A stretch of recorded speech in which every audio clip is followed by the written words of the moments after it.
하나님 나라의 잔치입니다.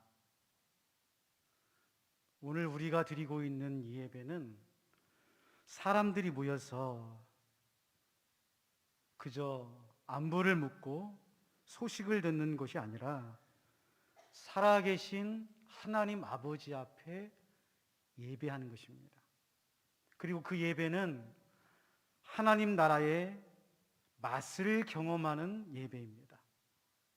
하나님 나라의 은혜, 하나님 나라의 영광, 하나님 나라의 임재를 경험해야 참된 예배인 것입니다. 예배는 의무나 교리가 아닙니다. 주일이기 때문에 오는 것도 아니고 내용이나 형식도 아닙니다. 예배는 살아있고 움직이며 우리의 삶을 변화시키는 하나님 나라의 은혜요, 기쁨이요, 축제입니다. 하나님은 오늘 또 예배하는 자를 찾으십니다. 그리고 교회는 하나님 앞에 예배하는 곳입니다. 최고의 예배를 드려야 됩니다. 예배가 없는 사역, 예배가 없는 헌신, 예배가 없는 기도, 예배가 없는 전도와 선교는 하나님께서 받으시지 않습니다. 예배가 먼저인 것입니다. 그렇다고 해서 예배가 만능은 아니죠. 예배를 잘 드리면 복을 받고 예배를 안 드리면 저주를 받나요? 아니죠. 예배는 하나님께서 우리의 존재를 깨닫게 하시는 통로입니다. 예배를 드리고 안 드리고의 차원을 넘어서 우리가 존재하고 교회가 존재하는 이유가 바로 하나님 앞에 예배 드리는 것입니다. 이사야 43장 21절 말씀입니다. 이 백성은 내가 나를 위하여 지었나니 나를 찬송하게 하려 함이라. 하나님께서 이스라엘 백성들에게, 우리들에게 말씀하십니다. 내가 너희를 부르고 너희를 짓고 너를 택하여 교회로 부르고 택한 민족으로 비운 이유는 나를 찬송하게 하려 합니다. 이 찬송이라는 것은 노래를 말하는 게 아닙니다. 경배와 예배를 말하는 것이죠. 다시 말하면 하나님께서 우리의 존재의 목적은 이 땅에서 하나님을 찬양하고 예배하는 것입니다. 여러분, 우리 평화교회가 왜 있습니까? 왜 하나님께서 이 땅에 평화교회를 세우셨습니까? 한 가지 이유를 들라면 그건 바로 하나님께서 이 땅에서 살아계신 하나님 앞에 예배하기 위하여 우리 평화교회를 세워주신 것입니다. 특별히 우리 교회는 하나님께 사명을 받았습니다. 그건 사람을 살리고 사람을 세우는 사명이에요. 사람을 살리고 사람을 세울 때 우리 평화교회가 해야 될 첫 번째 비전, 첫 번째 사명은 예배하는 교회입니다. 저는 믿습니다. 예배가 사람을 살리고 예배가 사람을 세웁니다. 정말 살아계신 하나님의 임재를 경험하고 이 땅에 하나님의 나라가 확장되고 열매를 맺는 예배를 드린다면 그의 영혼과 그의 심령은 살아납니다. 이 땅에서 눌리고 고난과 어려움 속에서 고통을 당하며 우리의 심령이 피폐해져 쓰러져 있는 사람을 세우는 것도 예배에 있는 것입니다. 여러분, 우리 자녀들에게 물려줄 것이 무엇입니까? 돈입니까? 권력입니까? 명예입니까? 성경은 말합니다. 예배라고 말합니다. 예배. 이 땅에 방황하는 청소년들과 청년들에게 보여줘야 될 게 무엇입니까? 예배입니다. 부모님들이, 기성세대들이 참되게 예배를 드리며 예배자의 삶을 보여주는 것, 그것이 신앙의 가장 귀한 유산인 것입니다. 오늘 본문은 느헤미야의 개혁과 예배가 나옵니다. 우리가 아는 것처럼 느헤미야의 사명은 예루살렘 성벽의 무너진 성벽을 재건하는 것이었습니다. 예, 재건했습니다. 52일 만에 수축했습니다. 그러나 느헤미야의 진정한 개벽은 예루살렘 땅에 다시 예배가 세워진 것입니다. 여러분, 우리 인생의 진정한 개혁, 우리 인생의 진정으로 하나님 앞에 필요한 것은 바로 무너진 예배, 기대와 소망이 사라져버린 예배, 형식과 껍데기만 남은 예배가 하나님 안에서 새로워지고 변화되어 느헤미야 예배처럼 함께 세워지는 귀한 2020년도 한 해가 되었으면 좋겠습니다. 오늘 본문 말씀을 통해서 하나님께서 기뻐 받으시는 예배, 특별히 사람을 살리고 사람을 세우는 예배가 무엇인지 함께 은혜를 나누고자 합니다. 첫 번째로 오늘 8장 1절 말씀에 보면 하나님께서 기뻐하시는 예배는 모든 백성이 다 함께 모여 예배를 드리는 것입니다. 다 모여서 드리는 거예요. 1절 말씀 보겠습니다. 이스라엘 자손이 자기들의 성읍에 거주하였더니 7째 달에 이르러 모든 백성이 일제히 수문화 광장에 모여 학사 에스라에게 여호와께서 이스라엘에게 명령하신 모세의 율법책을 가져오기를 청하네. 여러분, 느헤미야의 개혁, 느헤미야의 예배의 특징은 혼자 따로 하지 않았다는 거예요. 모든 사람들이 한 사람도 소외당하지 않고 함께 참여하여 무너진 성벽을 재건하고 다 같이 모여 하나님 앞에서 예배 드렸다는 것입니다. 느헤미야의 개혁은 강제적이지 않았어요. 강압적이지 않았어요. 모든 사람이 자발적으로 개혁에 참여하고 성벽 재건에 참여하고 예배에 참여할 수 있는 헌신과 믿음과 소망이 있었다는 것입니다. 예배하는 교회는 모든 성도님들이 하나님 앞에 서 있어야 됩니다. 예배는 대표로 드리는 게 아니에요. 가정의 대표로 아버지가 나와서 예배를 드리거나 교회를 대표해서 장로님들이 예배를 드리는 게 아닙니다. 아버지나 아들이나 딸이나 장로님이나 권사님이나 서리집사나 평신도나 다 각자 한 사람 한 사람이 함께 모여 하나님 앞에 서서 신령과 진정으로 예배를 드리는 것이 참되게 드리는 예배입니다. 성경은 하나님께 함께 모여 예배하도록 말씀하고 있어요. 그 대표적인 예가 출애굽기입니다. 출애굽기. 여러분, 출애굽기는요, 이스라엘 백성들이 430년 동안 애굽에서 출애굽한 이야기죠. 그래서 어떤 분들은 이 출애굽기는 이스라엘 백성들을 하나님께서 은혜로 출애굽한 사건이구나라고 오해할 수 있습니다. 여러분, 그건 껍데기예요. 형식입니다. 그 이야기를 통해서 말씀하고 싶은 핵심이 뭐냐? 하나님께서 모세를 통해서 말씀하신 내용이 있어요. 출애굽기 5장 1절 말씀입니다.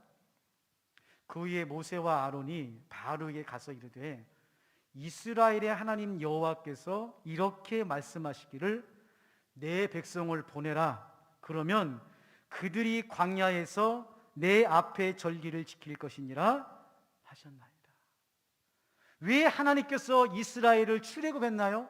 물론 400년 동안 노예로 고통을 당하고 어려움을 당하는 그들의 고역의 소리를 듣고 아브라함에게 한 약속을 성취하기 위해서 출애굽을 했지만 그 이면에는 출애굽을 통하여 이스라엘 백성들에게 제사장 나라가 되어 하나님 앞에 절기를 지키고 하나님 앞에 예배하도록 하나님께서 그들을 끄집어낸 것입니다.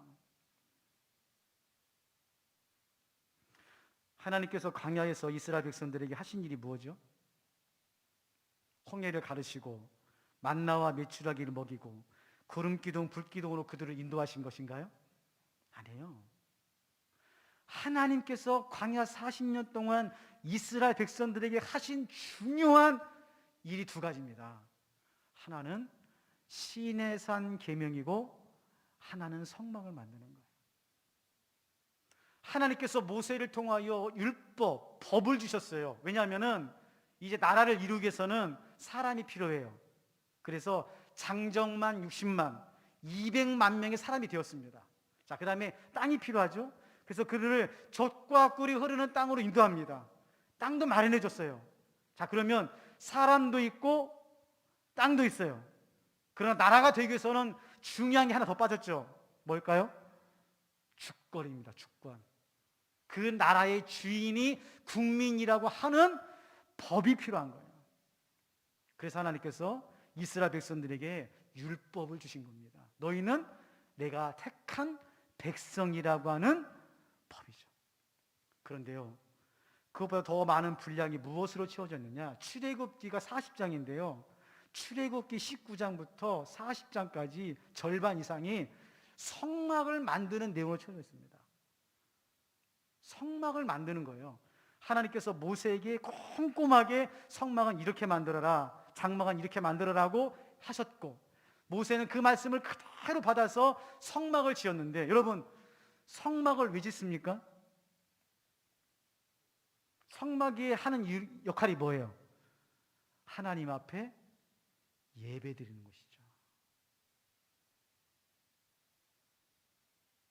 여러분, 마음속에다가 기록해 놓든지 아니면 여러분 설교 수첩에다가 기록해 놓으세요. 예배는 개인의 독백이 아니라 공동체의 신앙 고백입니다.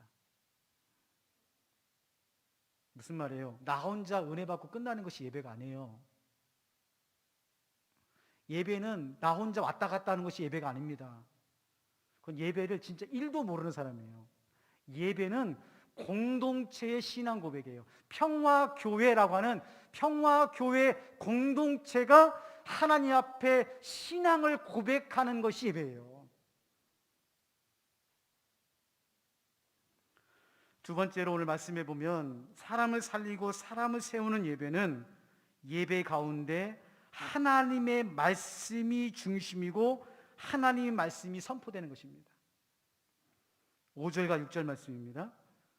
에스라가 모든 백성 위에 서서 그들 목전에 책을 펴니 책을 펼 때에 모든 백성이 일어서니라.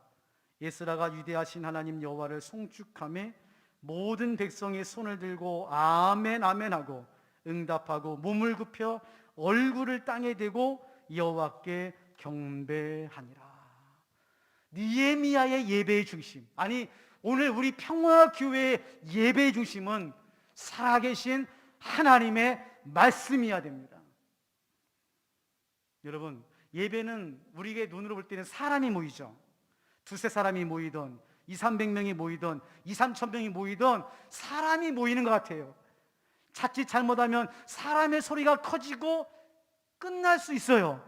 근데 오늘 느헤미야가 예배를 통해서 우리들에게 말씀합니다. 예배의 중심은 하나님의 말씀이어야 돼요. 이거 두 가지 의미가 있습니다. 첫 번째로 예배의 주인이 하나님이시라는 거예요. 예배의 주인이. 자, 보세요. 느헤미야가 예루살렘 성벽을 재건했습니다. 정말 놀라운 일이에요. 수상궁이라고 하는 이역만리에서 잘 나가던 공무원이 호를단신 아무것도 없이 와서 사람들을 설득하고 무너진 성벽을 재건합니다. 얼마나 힘들어요. 그런데 52일 만에 느헤미야의 탁월한 지도력으로 성벽을 재건하고 예배를 드립니다. 그러면은요, 모든 백성들이 다 나왔을 때 느헤미야 입장에서는 자기가 고생하고 힘들고 어려웠던 이야기를 하고 싶을까요? 안 할까요? 또 옆에 주변 사람들이 느헤미야에게 사람들이 다 모였는데 한 말씀 하시죠 라고 할 수도 있어요. 그런데 오늘 본문에 보니까 느헤미야는 어디 갔는지도 몰라요. 뒤로 숨습니다. 그리고 학사 에스라가 하나님 앞에서 이스라엘 백성들 앞에서 율법책을 펴서 하나님의 말씀을 읽고 있어요. 여러분, 그때요 얼마나 놀라운 일이라냐면은 이스라엘 백성들이 씁니다. 일어서요.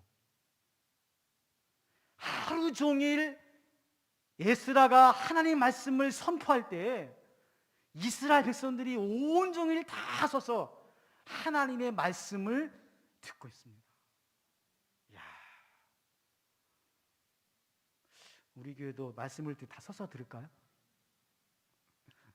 어떤 교회는 말씀을 봉독할 때 성도님들이 다 서서 기립해서 말씀을 읽고 앉는 그런 교회도 있습니다. 느헤미야 예배를 보고 한 거거든요. 무슨 말입니까? 예배의 주인은 하나님이시라. 두 번째로 예배의 중심은 하나님의 말씀이라는 것입니다. 사람들이 모이면 사람들의 소리가 커요. 어쩔 수 없습니다. 자기의 주장, 자기의 생각, 자기의 방식을 주장하게 되어 있고 말하게 되어 있어서 사람이 모이면 적던 크던 항상 사람의 소리가 큽니다.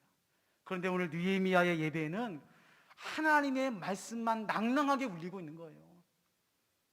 모든 백성들이 지금 다 서서 정말 하루 종일 하나님의 말씀을 듣고 있는데 한 사람도 소리가 나지 않는 거예요. 이야,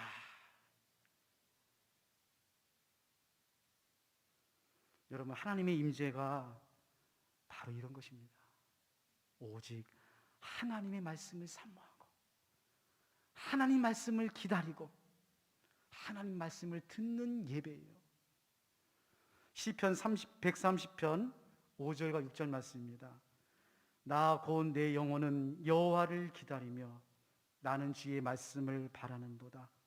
파수꾼이 아침을 기다림보다 내 영혼이 주를 더 기다리나니 참으로 파수꾼이 아침을 기다림보다 더하도다. 무슨 말이에요? 여러분, 밤새도록 성을 지키는 파수꾼이 아침에 교대할 시간을 어떻게 기다리겠어요? 아침이 오기를 목이 빠지도록 기다리잖아요. 근데 이 시인은 뭐라고 말합니까? 그 파수꾼이 아침을 기다림보다 내 영혼이 여호와를 기다리며 주의 말씀을 바라는도다.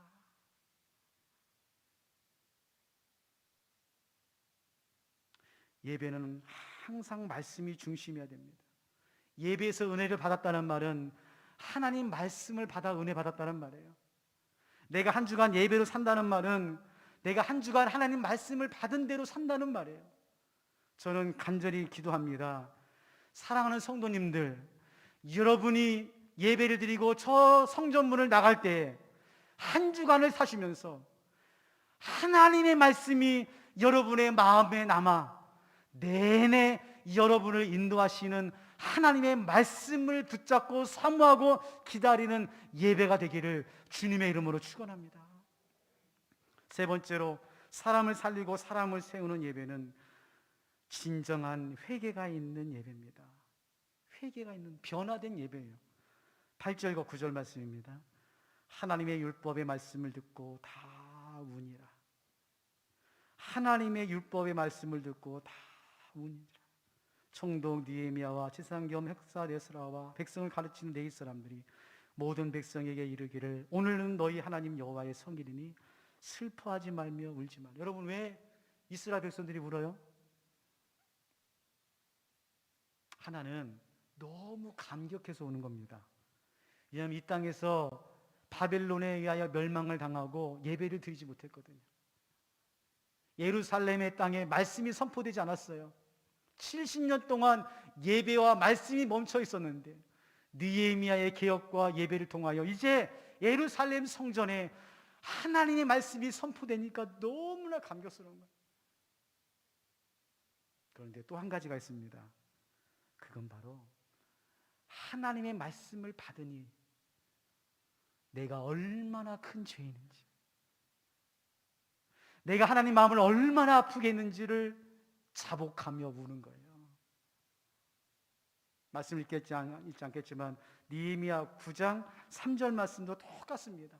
그 다음날 에스라가 말씀을 전할 때 그 말씀을 듣는 예루살렘 백성들이 가슴을 찢으면서 우리가 어찌할꼬 하며 자복하며 회개해요.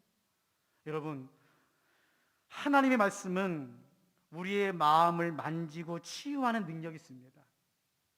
오늘 여러분 가운데 마음이 답답하고 뭔가 꽉 막혀 있고 힘든다면 말씀을 통해 시원한 은혜가 있기를 바랍니다. 또한 말씀에는 우리의 영혼을, 심령을 깨우는 말씀이 있어요. 깨닫게 하는 말씀이 있어요. 무뎌진 마음 가운데 말씀을 통해서 이렇게 살면 안 되지, 바꿔야지, 달라져야지 깨닫게 합니다. 그러나 더 큰 은혜는 뭐냐? 말씀을 통해서 우리가 죄인인 것을 깨닫고 하나님 앞에 나아가 어찌할꼬 통회하며 자복하며 회개하는 은혜가 말씀에 있는 거예요. 사도행전 2장에 보면 베드로가 성령 받고 이스라엘 백성들에게 나가서 말씀을 전합니다. 너희가 죽인 그 예수를 하나님께서 부활하여 그리스도로 삼았다. 그때 그 말을 들었던 백성들이 베드로에게 뭐라고 말합니까? 우리가 어찌할꼬. 무슨 말이에요? 우리가 어떻게 하면 구원을 받을 수 있는고? 2022년도 올 한 해는 우리 예배 가운데 말씀이 살아 움직여서 날마다 회개하고 자복하고 하나님의 은혜를 구하고 이 땅에 하나님의 구원의 역사가 예배를 통하여 일어나기를 바랍니다. 마지막으로 하나님이 기뻐하시는 예배, 우리 평화교회가 지향하는 예배는 잔치요, 기쁨이요, 즐거움이요, 축제입니다. 자, 우리 이 말씀을 마치기 전에 같이 한번 읽고 마치도록 하겠습니다. 10절부터 12절까지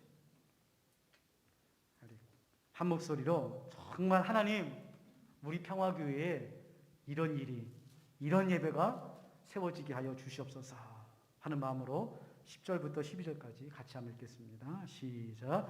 느헤미야가 또 그들에게 이르기를 너희는 가서 살찐 것을 먹고 단 것을 마시되 준비하지 못한 자에게는 나누어 주라. 이 날은 우리 주의 성일이니 근심하지 말라. 여호와로 인하여 기뻐하는 것이 너희의 힘이니라 하고 레위 사람들도 모든 백성을 정숙하게 하여 이르기를 오늘은 성인이 마땅히 조용하고 근심하지 말라 하니 모든 백성이 곧 가서 먹고 마시며 나누어 주고 크게 즐거워하니 이는 그들이 그 읽어 들려준 말을 밝히 알리라. 아멘. 사랑하는 성도 여러분, 우리 평화교회는 예배하는 교회입니다.